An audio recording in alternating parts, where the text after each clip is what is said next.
కేంద్ర ప్రభుత్వము Netflix, Hotstar లాగా సొంత ఓటీటీ ప్లాట్ఫామ్ను ప్రారంభించబోతుంది. ప్రసార్ భారతి అంటే దూరదర్శన్, ఆల్ ఇండియా రేడియో తరహాలో పేరుకు ప్రసార్ భారతి కానీ మన అందరికీ తెలుసు అది కేంద్ర ప్రభుత్వ అజమాయిషీలో ఉంటుంది. సొంతగా ఓటీటీ ప్లాట్ఫామ్ లాంచ్ చేయాలని అనుకుంటున్నారు. సో ఈ ఓటీటీ ప్లాట్ఫామ్ లాంచ్ చేయడానికి కారణం ప్రభుత్వం చెప్పింది ఏంటంటే, ఈ కమర్షియల్ ఛానల్స్ నెట్ఫ్లిక్స్ కానీ, హాట్‌స్టార్, అమెజాన్ ఇట్లాంటి వాటిలలో, అమెజాన్ ప్రైమ్ కానీ, ఇందులో వచ్చేటువంటి కంటెంట్లో అనేక రకాల ఛాలెంజెస్ ఉన్నాయి. ఫ్యామిలీ వాల్యూస్కు సంబంధించినటువంటి కంటెంట్ రావడం లేదు. నేషనలిస్ట్ వాల్యూస్, జాతీయ భావాలకు సంబంధించిన కంటెంట్ రావడం లేదు. కొన్ని సందర్భాల్లో అన్ని వయసుల వారు ఫ్యామిలీ కూర్చొని చూడగలిగే కంటెంట్ కూడా ఉండడం లేదు. అందువల్ల భారతీయ సంస్కృతి, భారతీయ సమాజము, Indian society and culture, Nationalist values వీటిని ప్రమోట్ చేసే విధంగా కంటెంట్ ఉండేలా ఓటీటీ ప్లాట్ఫామ్ లాంచ్ చేయబోతున్నారు. ఇనీషియల్గా అయితే ఇది ఫ్రీ యాక్సెస్ కూడా, అంటే నెట్ఫ్లిక్స్, హాట్‌స్టార్ వీటికి మనము సబ్స్క్రిప్షన్ కట్టాలి. సబ్స్క్రిప్షన్ కూడా లేకుండా ముందు అందుబాటులోకి తేవాలనేది ప్రభుత్వం ఆలోచిస్తుంది. So on the face of it సంతోషం, ఎందుకంటే ఇలా కమర్షియల్ మీడియా ప్రపంచంలో మనకు తెలుసు, they only produce what they sell. ఏది ప్రజల్లో డిమాండ్ ఉంటుంది అదే చేస్తారు. కానీ జర్నలిజంలో మన అందరికీ తెలిసిన విషయం, what interest public need not necessarily been public interest. అంటే ప్రజలకు ఆసక్తి ఉన్న ప్రతి ఒక్కటి ప్రజా ప్రయోజనానికి కలిగించకపోవచ్చు. అందువల్ల ప్రజా ప్రయోజన కంటెంట్ ఇవ్వాలి అంటే ప్రజలు చూడరు అనేది కమర్షియల్ మీడియా చెప్తూ ఉంటుంది.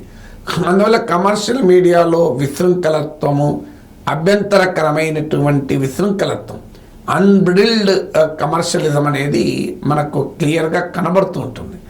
అందువల్ల ఇలాంటి సమయంలో ఒక గ్యాప్ ఉంది కంటెంట్లో అనేది కేంద్ర ప్రభుత్వ వాదన. అంతవరకు ఎవరికి అభ్యంతరం లేదు నిజం కూడా, ఎందుకంటే కమర్షియల్ కంటెంటే చూస్తారు కనుక కమర్షియల్ కంటెంటే వీళ్ళు ప్రొడ్యూస్ చేస్తారు ఓటీటీ ప్లాట్ఫామ్స్. ఎందుకంటే ఇటీవల కాలంలో ఓటీటీ మధ్యతరగతి కుటుంబాల్లో భారీగా పెనట్రేట్ అయింది. ముఖ్యంగా యంగర్ జనరేషన్ మొత్తం ఓటీటీ పైన ఉంటున్నారు. ఇంకా ఓల్డ్ జనరేషను మా టీవీలో, జెమినీ టీవీలలో సీరియల్ చూస్తున్నారు. కానీ యంగర్ జనరేషన్ చాలా మట్టుకు ఓటీటీకి షిఫ్ట్ అయిపోతున్నారు.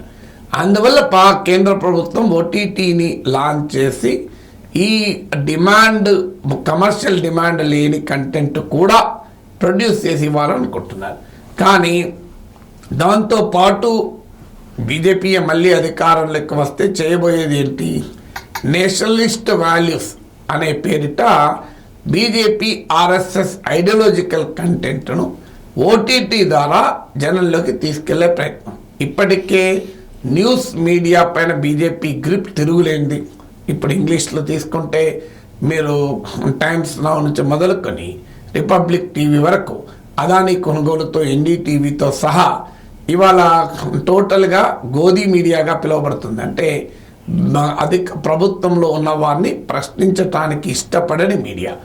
ఇక హిందీలోను, ఇండియన్ లాంగ్వేజెస్లో ఈ ట్రెండ్ మరింత ఎక్కువగా ఉంది.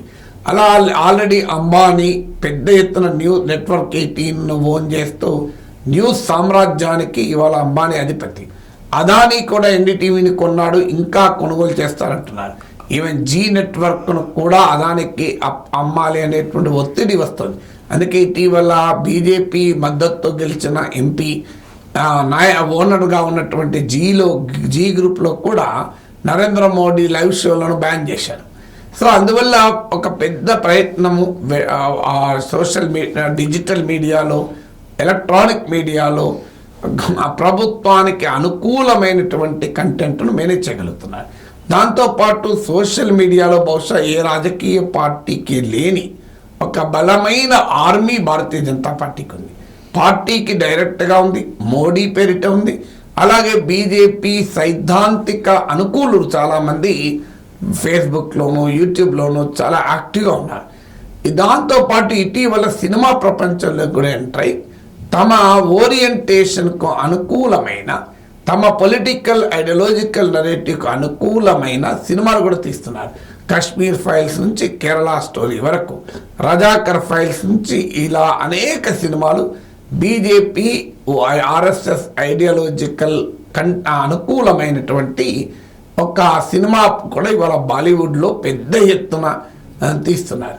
అందువల్ల ఓటీటీ ప్లాట్ఫామ్లో కూడా రాజకీయాలు నేరుగా చెప్పకుండా తమ ఆలోచన సరళిని, తమ ఐడియాలజికల్ ఓరియంటేషన్ను జనంలోకి కల్చర్ పేరిట, నేషనలిజం పేరిట, ఫ్యామిలీ వాల్యూస్ పేరిట, సొసైటీ పేరిట తీసుకెళ్లేటువంటి పెద్ద ప్రయత్నం భారతీయ జనతా పార్టీ చేయబోతుంది.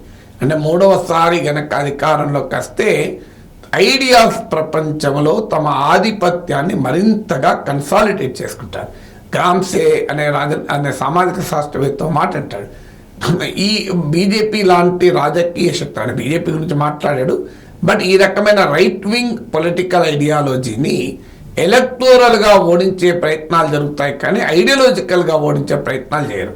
అందుకే ఇవాళ బీజేపీని వ్యతిరేకించే పార్టీలు ఎలక్టోరల్గా తమ అవసరాల కొరకు బీజేపీని వ్యతిరేకించవచ్చు. అది తెలంగాణలో కేసీఆర్ నుంచి బెంగాల్లో మమతా బెనర్జీ వరకు. కానీ బీజేపీతో ఐడియాలజికల్గా ఓడించాలనే ప్రయత్నం చేయరు. సో అందువల్ల దాన్ని అడ్వాంటేజ్గా బీజేపీ తీసుకుంటోంది. అందువల్ల తమ ఆలోచనల ప్రపంచంలో తమ ఆధిపత్యాన్ని మరింతగా పటిష్టం చేసుకోవటానికి ఈ కేంద్ర ప్రభుత్వం నాయకత్వంలో వచ్చే ఈ ఓటీటీ ప్లాట్ఫామ్ను బలంగా ఉపయోగించుకునే అవకాశం కూడా కనబడుతుంది. దీనికి కౌంటర్ అపోజిషన్ దగ్గర లేకపోవడం అపోజిషన్ బలహీనత.